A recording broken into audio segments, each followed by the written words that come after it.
안녕하세요. 메시입니다. 금일 2월 29일 해외 축구 분석입니다. 잉글랜드 FA컵 새벽 경기 준비하였습니다. 우선 첫 번째 경기 여자농구 첼시 vs 리즈 유나이티드 경기입니다. 첼시는 에너지 레벨과 리버풀을 상대하는 수비는 괜찮았다고 볼 여지가 있었다.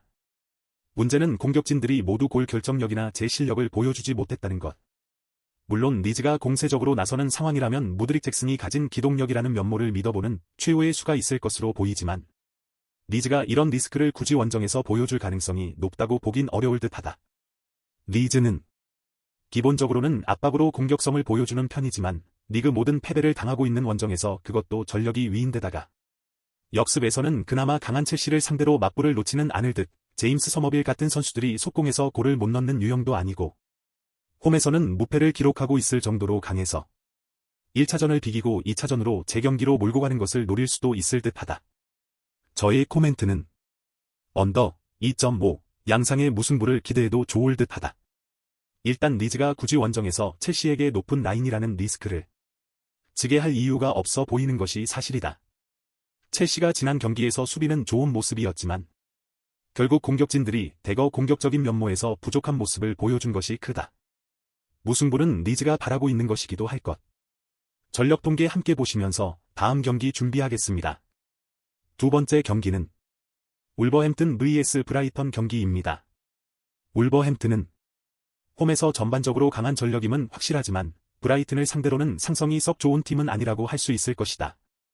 일단 선수비 후역습 성향이기는 해도 압박에 적극적이지 않은 팀은 아닌데 브라이튼이 압박을 기다렸다가 전진하는 능력을 보여주는 팀이라서 상당히 시스템적으로 밀리는 것이 크다.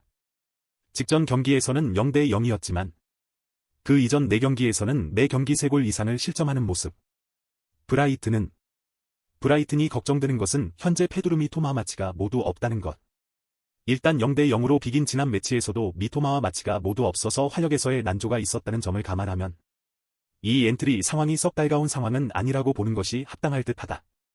시스템적으로는 앞서 언급했듯이 앞서 있지만 활력에서의 난조를 어느 정도 생각해야 하지 않을까 싶다.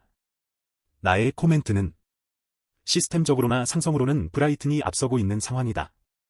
다만 직전 매치에서는 미토마 마치가 모두 없는 상황에서 0대 0으로 비기는 등 활력에서의 난조가 있을 가능성은 생각해야 할 듯하다. 언더 2.5 양상이 나오면서 브라이튼이 이겨도 이상하지는 않은 상황으로 볼 수 있는 매치가 될 것.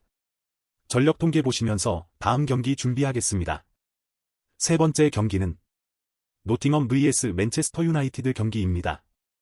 노팅엄은 홈에서 이어지는 경기에서는 자신감이 있을 듯 최근 홈에서 웨스트햄을 격파하기도 했고 맨유를 상대로 2대 1로 압도하는 경기력을 보인 매치도 홈이어 지난 시즌까지만 해도 맨유에게는 고향이 앞에 쥐에 불과했지만 올 시즌에는 원정에서도 2대 3으로 석패하는 등 경기력 면에서 맨유의 불안한 점을 상당히 잘 찌르고 있는 양상이 보이고 있다.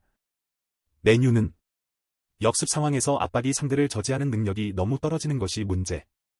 노팅엄과의 경기에서도 90분 내내 상대 측면을 제어하지 못한 것이 패배로 이어진 상황이었고 풀럼전 라스트 미닛 골도 역습 상황에서 당한 것이었다. 결국 맨유가 현재 노팅엄에게 우세한 흐름을 가져가지 못하는 것은 올 시즌 4부 리그 팀인 뉴포트를 상대로도 공세를 억제하지 못하는 압박 시퀀스에서 온다고 봐도 좋을 듯. 나의 코멘트는 오버 2.5를 픽하는 것이 제일 나을 수도 있을 것이다. 노팅엄이 슬슬 맨유를 상대로 경기력에서의 감을 잡고 있는 상황. 특히 맨유가 상대의 역습을 제어하는 것을 잘 제어하지 못하고 있는 것을 잘 이용하고 있다. 맨유의 승리는 매우 리스크가 큰 것이 노팅엄이 전반적으로 홈에서 강한 모습을 보여주고 있는 것도 크다. 전력 통계 함께 보시면서 네 번째 경기로 넘어가겠습니다. 네 번째 경기는 리버풀 vs 사우스햄튼 경기입니다.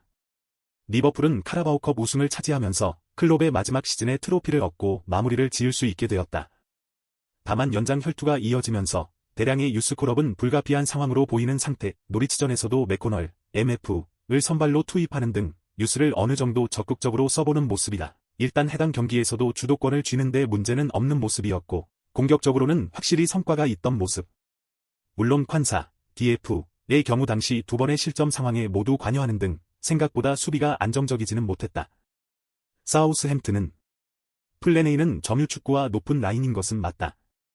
다만 리버풀과의 맞불 상황에서는 사우스햄튼이 상대가 되지 않을 것은 매한가지. 다만 리버풀이 몰아치는 상황에서 골을 넣는 것을 어려워하는 모습은 아니어서 결국 만회를 위해서라도 공격적으로 나가야 할 타이밍이 있을 수밖에 없다. 그 상황에서는 양 윙백의 공격 참여로 득점력을 끌어올리는 면모를 보여주는 편이기는 하지만 문제는 이 상황에서 보여주는 뒷공간 약점이 될 것. 전력 통계 함께 보시면서 잉글랜드 FA컵 분석 마치도록 하겠습니다. 오늘도 부족한 메시와 영상을 시청해줘서 고마워. 하루하루 발전하는 메시가 되게. 조금 더 정확한 분석 조합 픽을 원하면 고정 댓글 확인해주길 바래 메하.